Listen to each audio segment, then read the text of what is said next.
afternoon. My name is Louis Amador. I am the Director for Student Equity here at LVCC. And on behalf of Student Equity, I want to thank you all and welcome you to the last of our speaker series for the semester. So without further ado, it gives me great pleasure to introduce our speaker, Marom.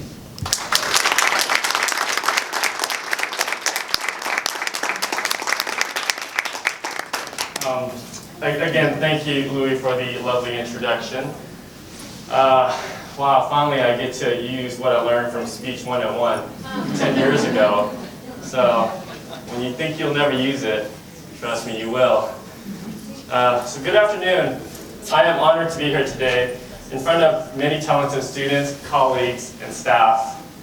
Also, I'd like to give a big thank you to LVCC Student Equity Initiative Committee for allowing me the opportunity to share my adventures as a student. Also, at the end of my presentation, I would like to perform a ritual dance. It's a dance before a competition that we do. In Thai, it is called the Wai Kru or Ramui, and in Khmer, Khmer is the language of Cambodia. It is called Gun Kru or Twai Gun Kru.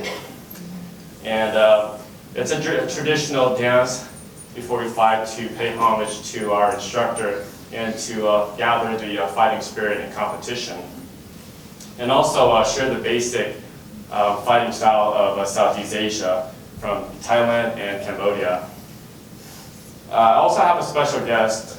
He's originally from England. He's my personal coach, my trainer, who gets me ready for competition. He's given his generous time. His name is Aaron Malacheski from Huntington Beach. And also we have a member from Long Beach United Boxing Club, where I currently teach down on 4th Street and 4th and Cherry Avenue. Her name is Kim Cunningham. So after the presentation, we will show you a bit of kickboxing cool moves. Yeah, and also about kickboxing, the art that I do it's not very fancy like you see in the movies. This is a competition. If you've seen kickboxing, you understand what I'm talking about. So without further ado, first I would like to focus on being a student at Long Beach City College and how it prepared me for the life I live now. So there are 5 guidelines I want to share personally of my own, how to be a successful student. So rule number 1 is to believe in yourself. Wake up in the morning and think positive. And trust me, negative thoughts won't give you any fighting chance. Here's a picture of my nephew at 5 years old, waking up in the morning, feeling like a champion. And I actually had to force him to get out of bed because he wanted to play a game and be on his phone. So, number 2, eat healthy, get appropriate hours of sleep, laugh, and exercise.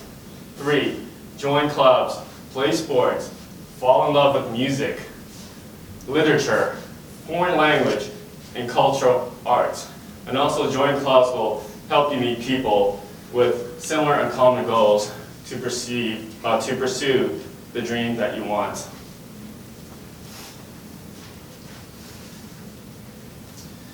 4, spend more time with people who love you and cares about your success. And 5, last but not least, everybody should know this, utilize Long Beach City College resources. They're here to help you, whether it's in financial aid, health services, your dream job, campus clubs, veteran services, time management skills. That's very important because our phone takes a lot of time away from us. So many important phone calls, you know. And mental health workshops. So I'm sure there are many of us who worry about finances, personal stress, and of course, school. Trust me, I understand. Despite these factors, there are ways that we can achieve academic success. Long Beach City College has helped me achieve a level of education to explore my intelligence, my own definition of happiness, and a job. I would like to approach you as a friend, and to all the military personnel in this room, as a brother, because it is important for me to know that you also find content from an academic education that LVCC offers. Whether you decide to earn a certificate, an associate degree, or plan to transfer to a four-year university, Long Beach City College will help with accomplishing those short-term and long-term goals. You're at an advantage, according to the United States Department of Education. A person who has a secondary degree will earn 66% more money than those with only a high school diploma. I believe we are the backbone of our economy towards a healthy democracy so that people can live or have a better quality of life. So I have here photos of some of my travels, applying knowledge and adapting to foreign lands. I enjoyed seeing new things, different cultures, learning new foods and trying different foods. And first picture is in Cambodia, second picture is in the Loire Valley, France, and Budapest, Hungary. Thanks to the military for paying for all that too. Yeah. My favorite courses have always been in humanities and social sciences. Taking classes such as history, political science, psychology, sociology, and anthropology facilitated my understanding of human patterns, and some would argue human nature. I enjoy traveling and meeting people with an unbiased perception despite cultural differences. Those classes aided my connection with people, more importantly, my parents and their Cambodian heritage. My parents were refugees who survived the brutality of the communist Khmer Rouge regime, which took power in 1975 to 1979. They were in their late 20s when the United States Embassy and the United States military withdrew from Cambodia and discontinued fighting communism in Vietnam. Cambodia was left alone, cut off from the civilized world, plunged into a Cold War for 4 years. 1 out of 4 of us in this room would have been killed. Those who spoke a second language, who had light skin, wore glasses, had an education, especially if you were a supporter of the United States government, you were considered enemy of the state. Slave labor, starvation, murder, and death were sentences to those who fit the latter profiles. This was genocide. Fortunately, my parents were able to escape to a refugee camp in Thailand, where they had their firstborn in 1980.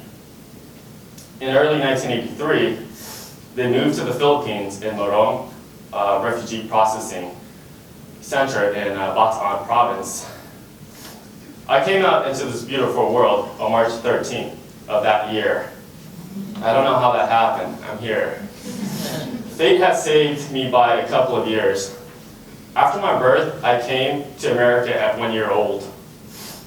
I wouldn't know any other life than being an American. As a result, the war had created a catastrophe throughout the former French Indochina Peninsula. Most Cambodians resettled in Long Beach, California since the 1980s. This situation led to another dilemma that I painfully endured and witnessed. My father was suspected of suffering from post-traumatic stress disorder from the war. Many kids talk about being afraid of ghosts in their rooms or in their closets, or a monster underneath the bed. My evil was my very own father. He was an alcoholic, abused my mother with great joy. We were also lucky to feel the blunt force of his fist, an open hand policy. You may be surprised or shocked, but this was seemingly normal in the Cambodian community because silence had kept them alive for such a long time under the oppression of a deadly government.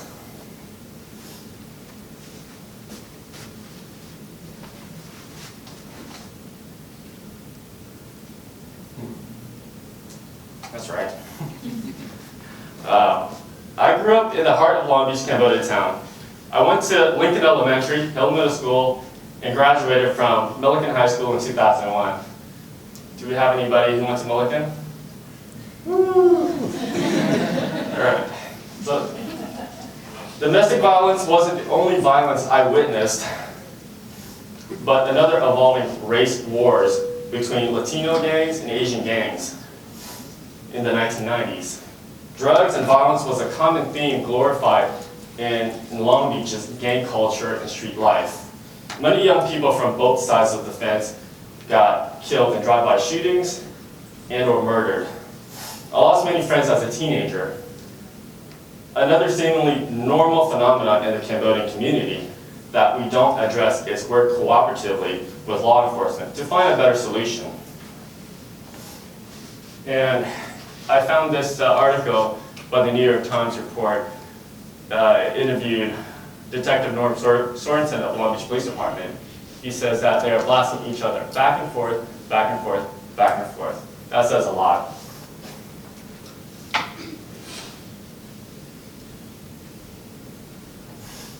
Amongst the chaos, my father did one thing right that prevented me from joining the street life. At age 7, he enrolled me into one of the Southeast Asian kickboxing school called Long Beach Kickboxing in our backyard. Owner who runs the place is Omri Van. And that gym also rivaled the North Hollywood Muay Thai Academy at the time.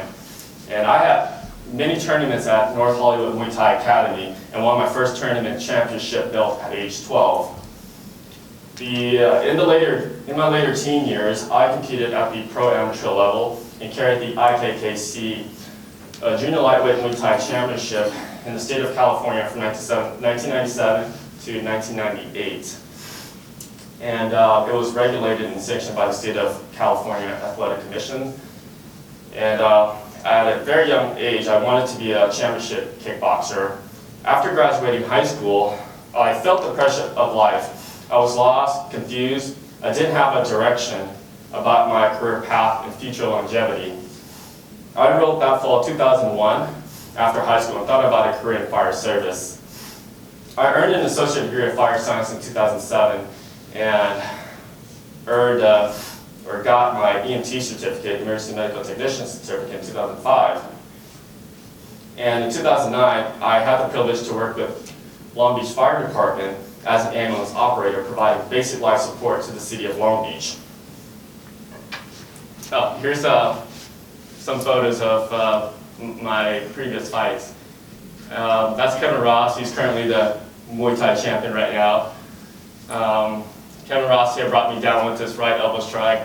You can see that's my first concussion. I went down. It wasn't fun. And then this is a win over Ekyotin Muay Thai Gym. They're a really strong team.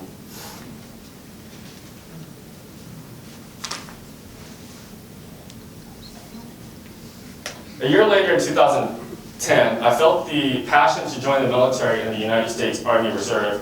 It was a personal duty, a calling, a special thing I cannot fully explain. I had the privilege of deploying to Kabul, Afghanistan for Operation Enduring Freedom 2013-2014 with the 56th Military Police Company out of Mesa, Arizona. Our unit's mission was to provide force protection at Camp Phoenix in Kabul, Afghanistan. Force protection is providing security for the base and providing forces outside of this. If an incident happens outside of our base or anywhere in the villages, we have QRF, Quick Reaction Force, which is like the police who goes out there. And strangely, while deployed, I began to miss school and started to think about being a good boy and never take anything in life for granted. If having a bad day to trade for, I would think about studying at Long Beach City College again and earning my bachelor's degree. Deployment indeed gave me an extra lesson in life about the privileges I have in America. Oh, another photo, another slide. So that's us going home. One of the happiest days of my life with my sergeants and team leaders. This is our Afghan interpreter, and this is how we look when we're in full battle rattle with our primary weapon, and a sidearm and our full vest, and we're loaded with ammunitions. 30-round magazines. I have about 8 of those. You know, some people put 6, but I like to go, you know, full happy. All right, so after applying knowledge gained from time studying and from life experience is immeasurable. Just a couple of months before deployment, I volunteered with a nonprofit organization based out of Long Beach, California, called the Cambodian Health Professional Association of America. February 2013, we did a medical mission to Cambodia. The organization consists of all volunteering doctors, nurses, health professionals, healthcare teams, and human services from all walks of life. I would like to share one last story I saved for the end of this presentation. The medical mission set out to provide free medical care, some surgeries, OBGYN, birth deliveries, and dental services to the most disadvantaged Cambodian villages far outside of the big cities. The main medical operation was based out of the capital city, Phnom Penh, or colloquially in English, is Phnom Penh, or for those who like to message or text, they just put PP down. If you're in Cambodia, you say, hey, I'm in PP. So we know that you're in Phnom Penh. All right, in Cambodia, of course. So it was a long afternoon that day at one of the satellite mobile clinics we had set up. Around 1,500 hours, a mother carrying her young teenage child could be seen at a distance, crying helplessly, running towards the gate of the clinic when we were just about to close. I didn't know exactly what was happening at the time, but our professional team of doctors and nurses rushed towards the scene. They put the child on a dilapidated metal gurney and moved her behind a building, away from the crowd.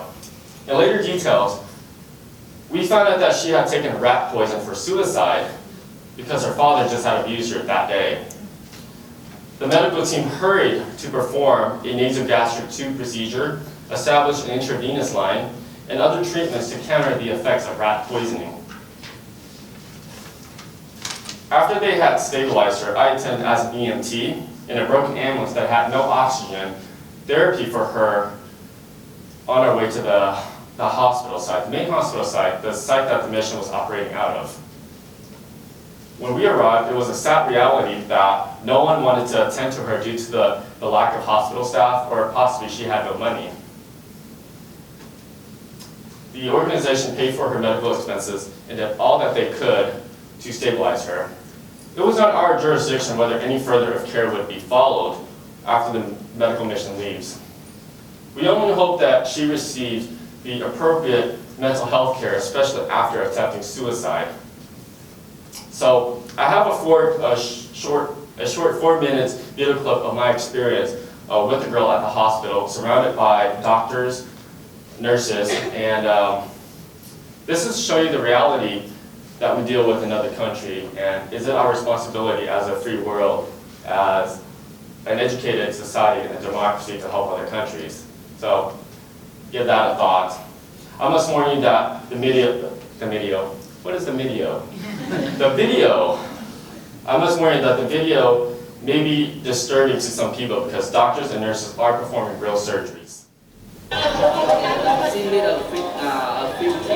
So I thought that was pretty interesting how sometimes they just rely on medicine and don't really care and don't understand if it works or not, like he says, but you don't even know if it works. So that's how in dire need that people are in other countries versus where we're living at. And overall, I've lived out most of my passions to be an EMT, a kickboxer, a soldier, and a student on my way to a bachelor's degree in radiological technology at Cal State Dominguez Hills. Long Beach City College is an amazing institution. Let me say that again. Long Beach City College is an amazing institution that provided me with the tools and experience needed in a competitive job market. I challenge you to apply every knowledge, skills, trade, and that bit of talent you possess, share it with your community, share it with the world. I thank you very much for your time, and Merry Christmas, Happy New Year's, Happy Holidays.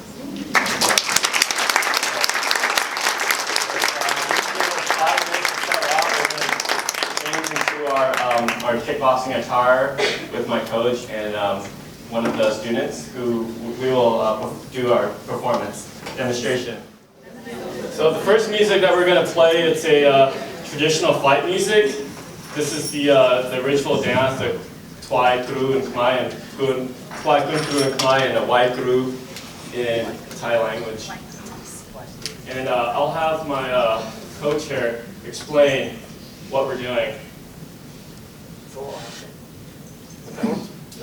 No, yes, I'll explain and then we'll play the music. Yes. Hello everyone. Hello. Nice to meet you.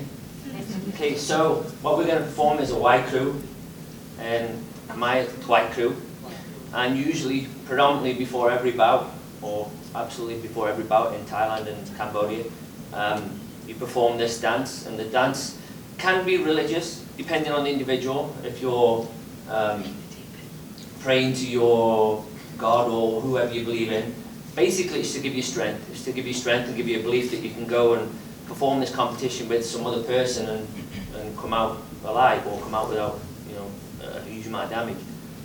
It's also used as a stretching exercise. It's deeply traditional. There's a lot of things that are passed down by gym owners and gym coaches to the students. So every gym has its own version or its own style of ritual dance. This is a traditional headband. It's called a monkhon, and this is worn, and usually it contains some kind of amulet, again for protection or for a belief system. Back in the day, a lot of people were very superstitious about different things, and technologies, you know, kind of changed that a little bit. But the tradition is people still need a belief system. Usually the amulet was contained interwoven into the monkhon that was worn upon the head, which you'll see in a second. And the second piece is called a prajit, which is worn along the arm. Again, contains some kind of amulet or some form of, I don't know, maybe some, you know, something that's very true to you. To, again, just to give you some belief in and strength and power and getting through that fight and coming out victorious, or, you know, with the least amount of damage as possible. Okay, hope that's enlightened a little bit more about Muay Thai for you. And the music again goes along with the dance, and it's very ritualistic and very tempo based. And again, stylistically, it's all down to the individual. All right, thank you.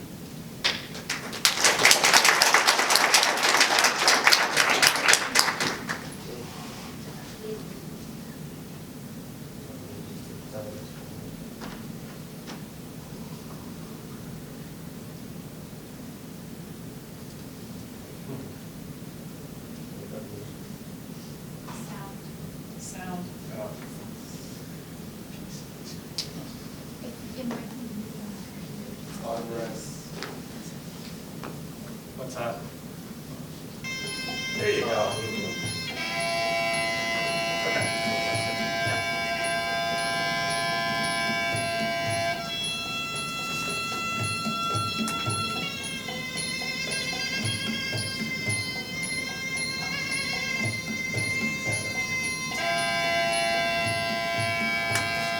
This is pretty much what goes on in the locker room when we're getting ready for fights.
very much. Thank you.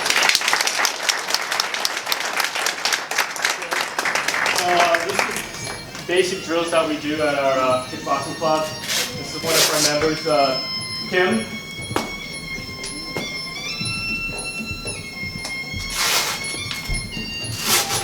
So what's important is that we have good stance. In kickboxing, we have good solid stance, so as we move, we're always balanced everywhere we go. To throw a strike, the jab versus other martial arts where they like to stand sideways. Again, they do fancy stuff. We don't do fancy stuff. We don't focus on that. What we focus on mostly are strong strikes, punches, knee, elbow, hook, kick, whoosh for the leg. All right, jab, whoosh, jab cross, elbow, whoosh, knee, whoosh. So usually we would train for 2 to 3 minutes, 1 round, up to 5 rounds. Jab cross, elbow. Work on defense, block, side block, oosh, cross, follow through, oosh, cross, oosh, front house kick, oosh, jab cross, uppercut, still cross. One more time, uppercut cross, elbow, oosh, knee, oosh, front house kick, oosh, hook, oosh, wrap, oosh, yeah, that's it, attack, oh! Strong kick, you see that? Ah. Thank you.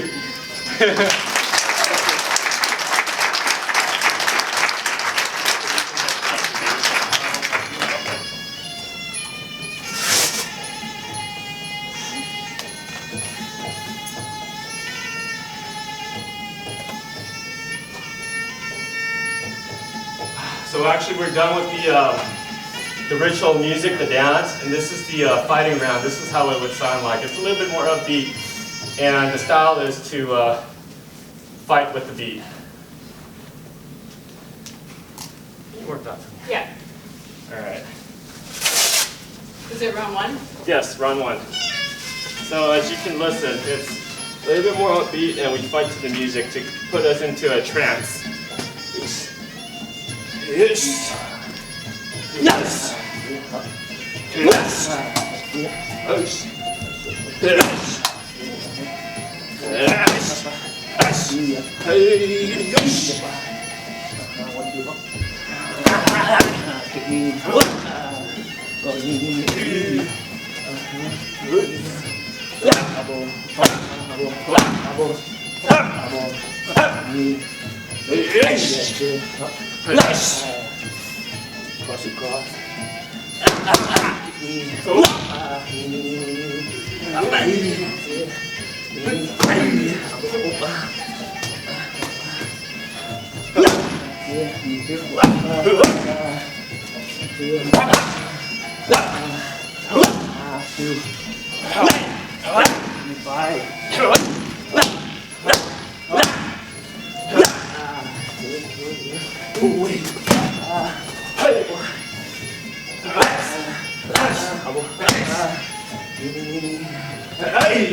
Thank you very much. Thank you.